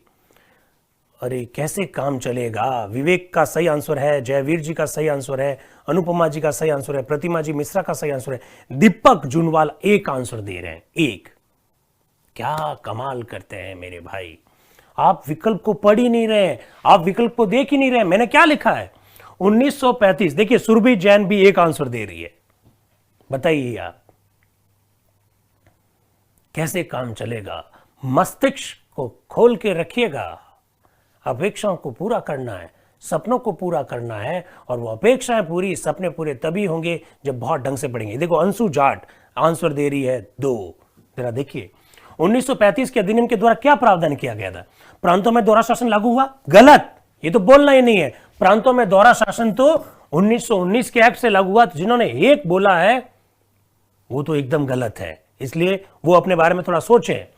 फिर लिखा मैंने केंद्र में दोहरा शासन लागू किया गया, एकदम बात सही है। जिन्होंने 2 बोला वो ठीक है, वो ठीक है, लेकिन मेरे भाई ये भूल गए क्या, प्रांतों में दोहरा शासन समाप्त भी तो किया गया। 1935 के अधिनियम के द्वारा प्रांतों में दोहरा शासन समाप्त भी तो हुआ मेरे भाइयों। तो 2 भी सही है और 3 भी सही है, तो इसका सीधा सा मतलब है आंसर क्या है, 4। कौन पढ़ेगा, मेहनत करनी पड़ेगी भैया, मेहनत करनी पड़ेगी, ऐसे काम नहीं चलेगा। बहुत ढंग से देखिए, सारे विकल्पों को ढंग से देखिएगा। पुराने पेपर्स, आने वाले एग्जाम्स में ऐसे पेपर आ सकते हैं, ऐसे काम नहीं चलेगा, ठीक है। और जो जानबूझकर गलत आंसर दे रहे हैं उनका प्रैक्टिस हो जाएगी गलत आंसर देने की मेरे भाई, हमेशा ध्यान रखिएगा, ये बहुत दिक्कत हो सकती है आपके लिए, ठीक है। 1935 के अधिनियम की विशेषताओं के अंतर्गत अभी तक हम लोगों ने साथियों जो बातें देखी है, 3 पॉइंट देख लिए, 4था पॉइंट की ओर बढ़ रहे हैं हम। जरा सुनिएगा, 1935 के अधिनियम के द्वारा भारत में पहली बार संघीय न्यायालय की स्थापना का प्रावधान किया, लिख लीजिएगा। भारत में पहली बार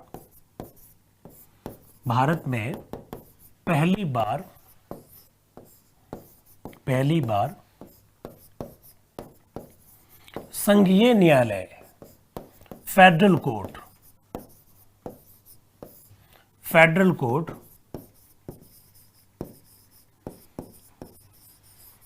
फेडरल कोर्ट की स्थापना का प्रावधान किया गया,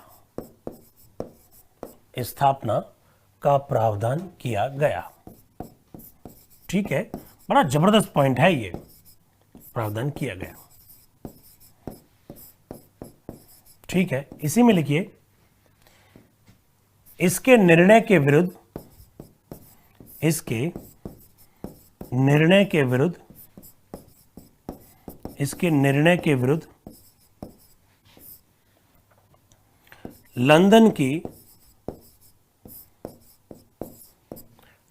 की प्रीवी काउंसिल में, लंदन की प्रीवी काउंसिल में अपील होती थी, अपील होती थी। ऐसे प्रश्न आएंगे, समझ रहे हैं आप?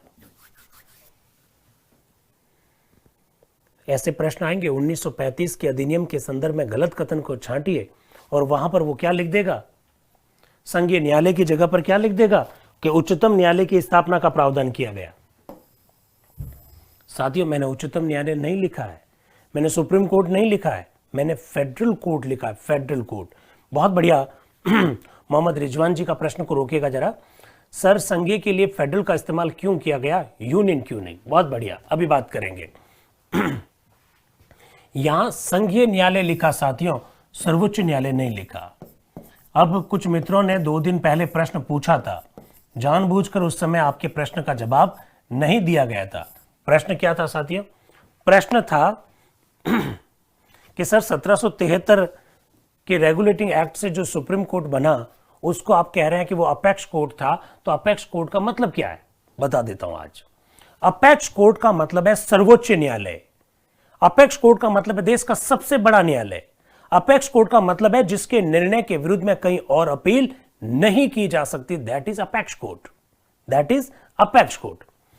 1773 के रेगुलेटिंग एक्ट से जो कोर्ट स्थापित हो रहा है वो अपेक्स कोर्ट था, that was supreme court. But 1935 के अधिनियम से जो कोर्ट स्थापित हो रहा है साथियों, that was not apex court, that was not supreme court, that was federal court, संघीय न्यायालय।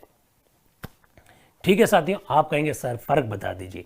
एक ऐसा न्यायालय जिसके निर्णय के विरुद्ध कहीं और अपील नहीं की जाती है उसे सर्वोच्च न्यायालय कहते हैं साथियों।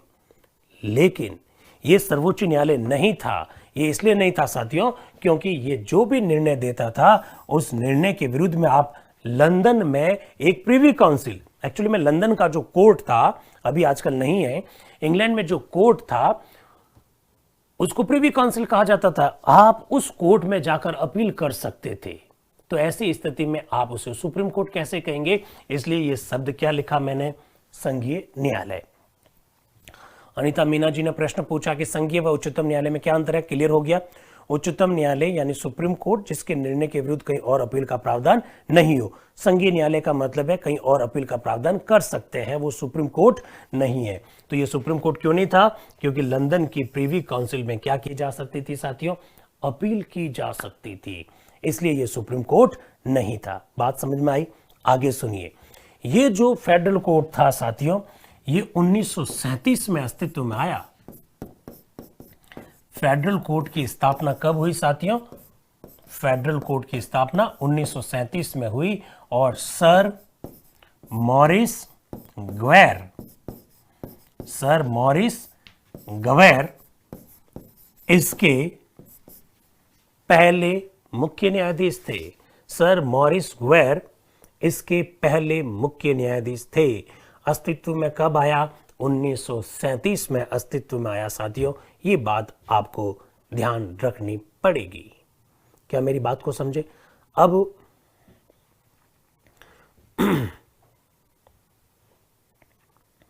एक प्रश्न पूछा है कि संघीय न्यायालय का शब्द का प्रयोग के लिए फेडरल कोर्ट लिखा, यूनियन कोर्ट क्यों नहीं लिखा?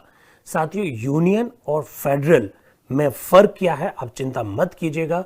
भारतीय संविधान का अनुच्छेद 1 जब देखेंगे, India that is Bharat shall be union of the states, उस समय आपको यूनियन और फेडरेशन शब्द का अर्थ बताएंगे। तो we will have to wait for some time. जब हम लोग when we will discuss about the article first, article 1, then I will tell you what is differences between union and federation. थोड़ा सा इंतजार कर लीजिए, राइट। सोनू जी सही कह रही है, 1 अक्टूबर 1937 को ये फेडरल कोड अस्तित्व में आया था। 1 अक्टूबर, ये बात सही है, 1937। अब साथियों आपके लिए मैं एक बहुत अच्छा सा प्रश्न बता रहा हूं, बहुत ध्यान से सुनिएगा, अच्छा प्रश्न आ सकता है। हाँ, कृष्णा जी रावत क्या कह रही है, एक सेकंड, कृष्णा जी को लाइए। ये कह रहे हैं कि कोलकाता सुप्रीम कोर्ट भी अस्तित्व में था क्या? हा हा, बड़ा अच्छा प्रश्न है। साथियों मैं आपको एक बात बताना चाहूंगा, हालांकि जब when we will discuss about the supreme court और the organisation and structure of the supreme court, then I will tell you in detail, लेकिन जब उन्होंने प्रश्न पूछा है तो मैं अभी से बता देता हूं। 1773 के रेगुलेटिंग एक्ट से 1774 में जो सुप्रीम कोर्ट स्थापित हुआ, आप क्या सोचते हैं कि सुप्रीम कोर्ट एक था? जी नहीं, 3 सुप्रीम कोर्ट थे, और ये तीनों सुप्रीम कोर्ट तब तक अस्तित्व में रहे थे जब तक बॉम्बे, मद्रास, कलकत्ता में हाई कोर्ट स्थापित नहीं कर दिए गए। हमारे पास 3 सुप्रीम कोर्ट थे साथियों। तो सुप्रीम कोर्ट बहुत पहले से समाप्त कर दिए गए थे, फिर हाई कोर्ट अस्तित्व में आ गया 1862 में। जब हाई कोर्ट एक साथ में 3 अस्तित्व में आएंगे, तब उस समय सुप्रीम कोर्ट सारे खत्म हो जाएंगे, और फिर 1862 से लगाकर 1935 तक भारत में हाई कोर्ट ही थे, कोई फेडरल कोर्ट नहीं था, कोई सुप्रीम कोर्ट नहीं था। 1935 के अधिनियम से हम 1937 में जो कोर्ट स्थापित कर रहे हैं वो फेडरल कोर्ट है। मेरी बात को समझ रहे हैं? पर इसके बारे में डिस्कस करेंगे, लेकिन मैं फिलहाल आपके लिए एक बहुत अच्छा प्रश्न लेकर आया हूं, आप जवाब दीजिएगा, बड़ा अच्छा प्रश्न बन सकता है। कथन, कथन, कथन सुन लीजिए। 1935 के अधिनियम द्वारा स्थापित न्यायालय, 1935 के अधिनियम द्वारा स्थापित न्यायालय संघीय न्यायालय था।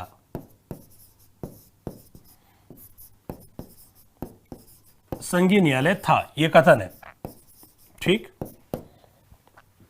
कारण,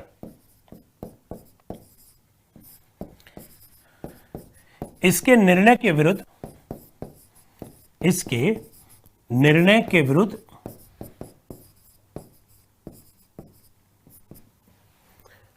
अपील का प्रावधान नहीं था। अपील का प्रावधान नहीं था। बताइए, कथन सही, कारण सही, दोनों एक दूसरे की व्याख्या करते हैं। कथन सही, कारण सही, दोनों व्याख्या नहीं करते। नंबर 3, कथन सही, कारण गलत। नंबर 4, कथन गलत, कारण सही। आंसर बताओ, आंसर बताओ, इसके आंसर बताइए इस प्रश्न का। कथन सही, कारण सही, व्याख्या करते हैं। कथन सही, कारण सही, व्याख्या नहीं करते हैं। कथन सही, कारण गलत, कथन गलत, कारण सही। बताओ आंसर क्या है? कुछ मित्रों ने आंसर देना शुरू कर दिया। अभी इन सभी को मैं लाइन हाजिर करना चाहता हूं। नाथूराम जी 3 आंसर दे रहे हैं, जुबली सोनी 3 दे रहे हैं, कपिल कुमार जी, कुलदीप 3 आंसर दे रहे हैं, भानु सिंह जी 3 आंसर दे रहे हैं, प्रदीप कुमार जी 3 आंसर दे रहे हैं, किरण यादव 3, ओम प्रकाश राणा 3, राज ए आंसर दे रहे हैं, सुनीता आंसर 3 दे रही है। साथियों ध्यान से पढ़ें, जिन लोगों ने 1 और 2 आंसर दिए हैं वो ध्यान से सुने क्या लिखा है मैंने। 1935 के अधिनियम से स्थापित न्यायालय संघीय न्यायालय था, यह सही बात है, यानी कथन तो सही है, पर कारण देखिए, इसके निर्णय के विरुद्ध अपील का प्रावधान नहीं था। यह गलत है ना, यह गलत है ना। अपील का प्रावधान था, लंदन की प्रीवी काउंसिल में अपील की जा सकती थी। इसका मतलब कथन सही है, कारण गलत है। कविता जी कथन सही है, कारण गलत है, एकदम सही कह रहे हैं आप। सीमा कुमारी जी, गोविंद, दिनेश कुमार जी, गोविंद कुमार जी, बहुत अच्छा लगता है जब आपके सही आंसर्स को देखते हैं, लेकिन बहुत बुरा लगता है तब जब बताने के बावजूद भी गलत आंसर देते हैं। उस समय दर्द होता है। दर्द इसलिए होता है साथियों क्योंकि आप 100% यहां बैठे नहीं हैं। साथियों क्या सिलेक्शन नहीं करवाना है? आहिस्ता चल ए जिंदगी, आहिस्ता चल ए जिंदगी, कुछ कर्ज चुकाने बाकी है, कुछ फर्ज निभाने बाकी है, कुछ दर्द मिटाने बाकी है। तो कर्ज चुकाना नहीं है, फर्ज निभाना नहीं है, क्या दर्द मिटाना नहीं है, तो फिर कैसे काम चलेगा? लक्ष्मीकांत जी कह रहे हैं कथन सही है, कारण गलत है। एकदम बात सही है। अनूप जी आपकी बात भी सही है, बहुत अच्छा लगा। आगे बढ़े थोड़ा सा, चलिए साथियों 1935 के अधिनियम की अगली विशेषता लिख दीजिएगा आप। अगली विशेषता लिखिए साथियों। आपके प्रश्न चिंता मत कीजिए, मैं देख रहा हूं। ये फेडरल कोर्ट दिल्ली में स्थापित हुआ पंकज जी। ये फेडरल कोर्ट कहां स्थापित हुआ? दिल्ली में स्थापित हुआ। अगली विशेषता लिखिएगा आप। इसके द्वारा केंद्र स्तर पर लिख दीजिए, इसके द्वारा केंद्र स्तर पर संघीय लोक सेवा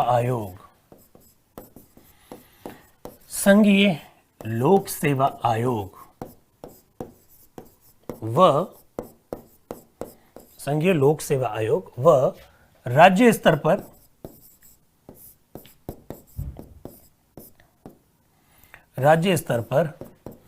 राज्य लोक सेवा आयोग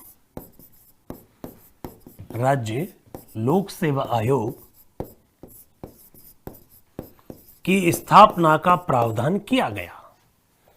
इसके द्वारा केंद्रीय स्तर पर संघीय लोक सेवा आयोग, अंग्रेजी में कहते हैं federal public service commission, federal लिखना, फेडरल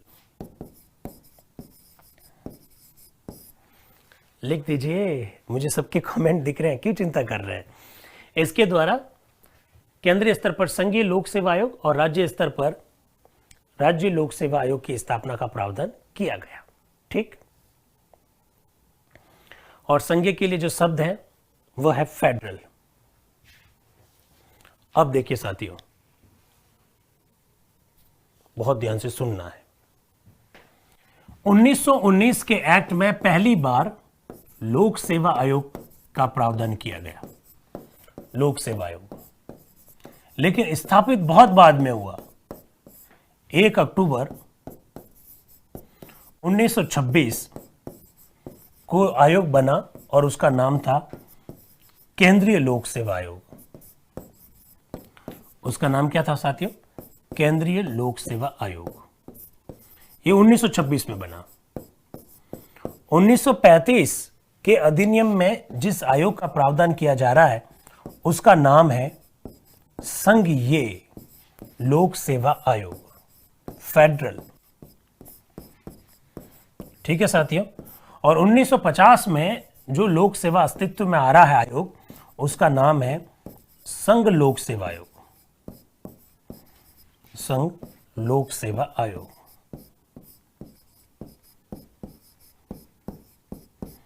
संघ लोक सेवा आयोग। ठीक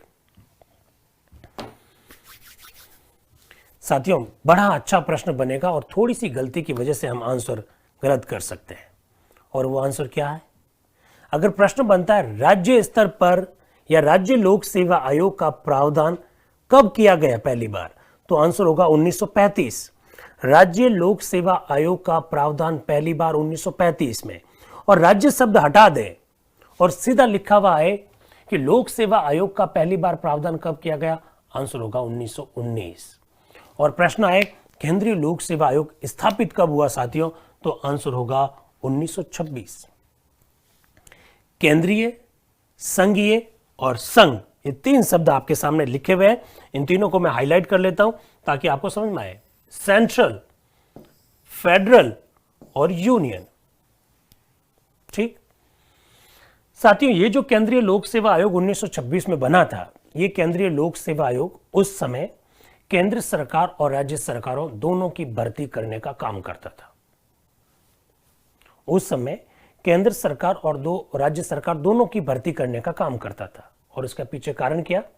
बिकॉज दैट टाइम राज्य लोक सेवा आयोग का कोई अस्तित्व नहीं था।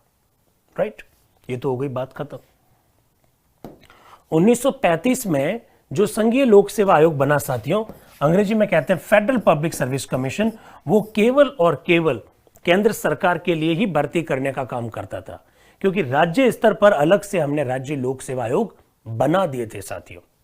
तीसरी बात, संघ लोक सेवा आयोग जो वर्तमान का union public service commission, basically ये काम तो अभी केंद्र सरकार के लिए भर्ती करने का ही काम करता है, लेकिन यदि कोई राज्य सरकारें उनसे निवेदन करती है तो ऐसी स्थिति में साथियों ये राज्य सरकारों के लिए भी भर्ती करने का काम कर सकता है। ये सबसे बड़ा फर्क है। 1935 के अधिनियम में अभी भी बहुत सारी गुंजाइश है, बहुत डिटेल में पढ़ेंगे, अभी बहुत सारी बातें हैं, लेकिन आगे आने वाली क्लासेस में पढ़ेंगे साथियों।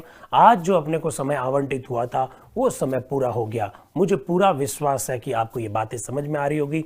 संवाद का ये सिलसिला जारी रखिएगा, अच्छे प्रश्न का स्वागत रहेगा, और ऐसे मित्र जो गलत जवाब दे रहे हैं वो अपने बारे में थोड़ा सा सोचिए कि आप इतना पढ़ने के बावजूद भी गलत आंसर क्यों दे पा रहे हैं।